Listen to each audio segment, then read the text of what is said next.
Hello, everybody. Welcome back for another video. Hope you're all doing well. Hope that everyone out there is doing absolutely fantastic and that you're all having a great day. Don't forget to subscribe to the channel if you haven't already done so. There's a brand new video every single day. Hope you're all remembering to save money and to invest as well. And without any further ado, let's jump right into it. A lot of rule changes that we're getting, a lot of adoption news. Surprised, right, that we're getting stuff about people buying up crypto. We are witnessing some sort of I cannot directly put my finger on it, but some sort of a shift is definitely happening within the market. We have gotten indications, and a lot of investors have been telling us that basically, so they say, from here on out, the cryptocurrency market is only going to expand. We're going to see a lot more money flowing into this market.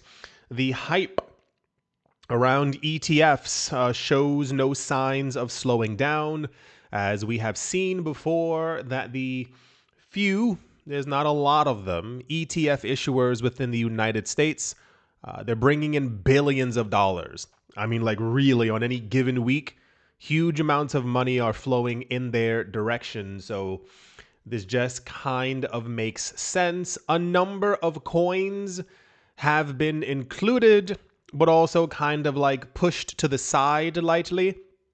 A lot of the discussion as of late, and I mean this year, has more or less revolved around Bitcoin, Ethereum, to a lesser extent XRP, and like a sprinkle of other coins kind of there.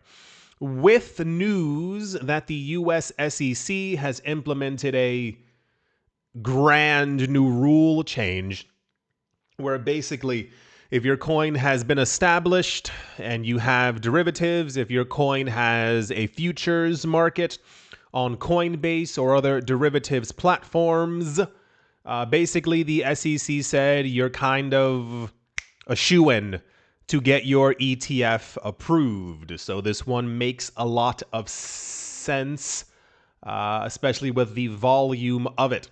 There's a company called, is it Osprey? Okay. Apparently, they have filed 21.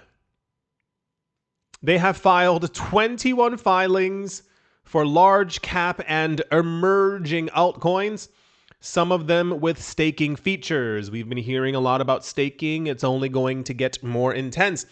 The idea basically revolves around passive income and yield. Apparently, the really rich people in the market, they're not content with their coin doing a 15x in price. They want to make extra money on the side passively. So we're seeing a lot, if not all new applications in some form or another have staking in their actual text. And many of the other coins that don't natively have staking, people are refiling or retroactively trying to add the word staking or creating. We just saw one that was created 3 weeks ago that they filed for. It was called like Bitcoin Income ETF or something like that, where they will be, I forgot the process, exactly what they're going to be doing, but basically they're trying to get an 8 to 10% yield on Bitcoin or trading in something like that, and then the money will be then paid through the actual ETF. So yes, passive income. It says filings are marked subject to completion after the SEC updated streamlined spot ETF rules. That's the thing we were just talking about. Apparently, this is going to be the major test. If it doesn't take 6 to 9 months anymore to get a crypto ETF, and it kind of maybe takes a week, in essence, after you file the paperwork, And you can simply say, okay, no, this coin definitely already has one. We can get an ETF that will completely change this market immediately overnight. And this is why I think, who files 21 filings at the exact same time? The proposals include Cardano and staking, Avalanche and staking, Polkadot and staking, and dedicated funds for Chainlink, Litecoin, and Stellar Lumens. I would logically really assume we are probably going to see a number, if not all of them, next year have some form of staking or yield attached to them. We already have Flare for XRP, which lets me know that Stellar Lumens is probably working on something as well, because they're always trying to keep up with XRP. Anything that works on Bitcoin works on Litecoin. So the moment we have some kind of an on-chain dedicated Bitcoin staking thing, it's going to be moved over to Litecoin as well. It's just pure logic. Yeah, they're called Rex Shares and Osprey. That's what they're called. Rex Shares and Osprey have filed for 21 altcoin ETF proposals, including staking-enabled funds. Rex Shares and Osprey funds, there we go, jointly submitted applications for 21 cryptocurrency exchange-traded funds covering established altcoins and newer tokens. The filings, labeled subject to completion, list assets from Cardano, Avalanche, Polkadot, Hyperliquid, and SEI or SEI or something like that. The proposals include staking-capable products, Cardano, Avalanche, Polkadot, plus dedicated funds for Chainlink, Litecoin, Lumens, and emerging projects Tao, T-A-O, Hype, and SUI. Filings explicitly note that some funds are structured to incorporate on-chain staking rewards into fund returns. Yeah, we haven't. I mean, it's kind of been a while. We had a lot of ETF application news at the beginning of this year. You remember, it was like a literal avalanche of filings and proposals being put forth. I assume that slowed down a tiny bit just because of maybe uncertainty. No one was really and I say it this way, no one was really expecting the SEC to play nice. They haven't done so for the entire history of the crypto market. So who would have assumed that they would have changed 16 years worth of policies into oh yeah, you can all have ETFs. You want one? Yeah, here you go. And then they toss it to the guy, he catches it. It's just, nearly unimaginable. So yeah, we'll see in the next couple of weeks. Do I dare add an S at the end of that and say weeks if this actually ends up going through in some sort of way? There have been rumors. We talked about this in summertime when the rule change was proposed. If all of this goes through, we're going to have 300 Bitcoin ETFs next year. There will be 180 for XRP. It's going to get really dramatic really fast. So we'll see what happens. Yeah, that's the 21 new altcoin ETF filings have been proposed. I have a good feeling about it. Okie dokie. Let's move on. Okay. Oh, all right. So, sometimes, why not? A number of countries every now and again. It's not as often. I mean, there's only so many countries on the planet, and a lot of them are doing it in relative silence. However, we do sometimes have news of countries announcing that they're getting into crypto, they're buying, they're staking, they're hoarding, what have you. This one's slightly different because it is not the normal coin that we would normally hear about. So Kazakhstan is in the news, and Kazakhstan has launched a new government-supported fund focused on digital currencies. The step follows the country's introduction of its own stablecoin tied to its fiat currency, if you will. The fund will be known as the Alem Crypto Fund. Was set up by the Ministry of... Oh my gosh, we're in the future. This was set up by the Ministry of Artificial Intelligence and Digital Development. Wow. And is managed by the Kazakhstan Venture Group under the Astana International Financial Center, AIFC. The rumors have been, or apparently, that the country has partnered with or has been in some type of discussions with Binance for quite some time. And apparently one of the coins, if not the first coins that they have actually chosen for the fund is Binance coin. You might have seen it recently over the last few months in the news. Binance is a literal behemoth. They're not a small company. Years ago, people tried so hard to discredit them. And I always said in videos, Binance and Ripple have by far been the most transparent companies that we've had within this space. I mean, by not even by like a short amount. Every time something happens, they tell everyone. Every time something happens with Binance's exchange, movement of money. We used to have issues years ago. And I mean, it was a non-issue that people made into something. Let's say that somebody moved $35 million worth of crypto, whether in or out of Coinbase.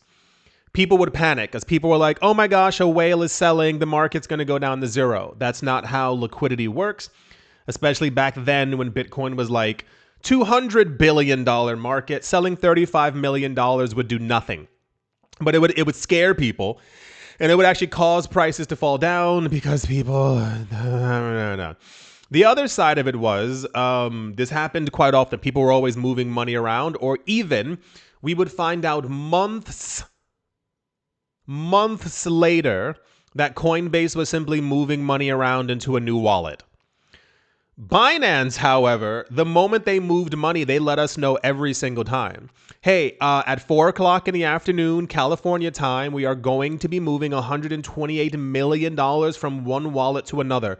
We will be separating those coins into 4 other wallets. These are not coins that we are selling. They are simply being moved for more security. You know what would happen to prices during that day? They would go up because everybody wasn't terrified of what was going on. Transparency really works. Apparently, its role, I assume the crypto fund, is to invest in cryptocurrencies for the long term. I would have never. Oh my gosh, for the long term? But that's not how investing works. No one invests for the long term. People get into the crypto market, they see the prices fall by 2%, and then they leave. That's how it's always worked, right? And to build reserves that can support future financial strategies. These countries are about to become rich. If your country accumulates first of all, if you accumulate 35,000 Bitcoin, your country's going to be pretty well off forever. There's not 35,000 Bitcoin for every single country. So those who get there first will have the crowns put on top of their head. Second, when you can easily stake Bitcoin, imagine a country buys, let's say, $13 billion worth of Bitcoin. And then over the years, that becomes $130 billion just by Bitcoin moving up in price. You know, the country has gotten richer. Now imagine having a thing where you are literally, as a country, making a yield from simply holding on to Bitcoin. And I try to think of it in a optimistically utopian kind of way. It's essentially free money that the country can then use to like fix roads and build homes and build new bridges without actually even having to dip into or even selling any of the actual Bitcoin. The announcement did not reveal how much was purchased, nor did it say which other currencies might be added later. Kazakhstan's partnership with Binance has been in place since 2022. when Changpeng Tao signed an agreement with the Ministry of Digital Development. That deal focused on creating clearer rules for crypto activity in the country, which laid the groundwork for today's collaboration. Yeah, and I'm actually kind of happy that it did. Years ago, it felt kind of weird. It was a you need to be there kind of thing. Years ago, it did feel a little bit weird with these executives always going to these countries and kind of talking with them. The problem was, and I want to say small is that a lot of these people didn't understand crypto. How could you have? If you're busy running a country, a government, a business, your main focus isn't like, hey, what's that new thing over there? Everyone's focused on it. You know, you have other things to do. So a lot of countries were like proposing banning crypto. It was a very widely spread thing because they didn't really understand what it was, what it could be for, the implications, what it could do to the local currency. We just had news 2 weeks ago about stuff happening in India. If you missed that, the government came out and said it since 2017. They basically refuse to give proper crypto regulation because they're afraid of it. That's not a joke. They said they don't know what it's going to do to their economy. They're used to printing money and having the power in their hands because they print the currency. What happens when you no longer print the currency and your people go, hey, this paper stuff is garbage. Bitcoin, XRP, Cardano, Ethereum all moved up 16x in the last 3 years. Why would I hold on to this and kind of move into a new currency? So, I mean, that's also going to kind of continue moving in that direction, but no one really talks about it. But yeah, it's nice to see other people jumping on board. We've been talking about what was that? It wasn't Venezuela. There was another one, another country in Latin America who announced years ago that they were adopting, not El Salvador, another country. This was years ago, years ago, who announced that they were getting into crypto. And I was like, they're going to be wealthy. Like, imagine getting into crypto in 2017, 2018, and these countries were already buying up Bitcoin. Remember Harvard and Yale also buying up Bitcoin back in 2014. You become excessively wealthy, and then other people begin to, jump on behind you. But this is the first mover advantage here. So cool. Another country not threatening to ban crypto and actually embracing it and trying to understand it.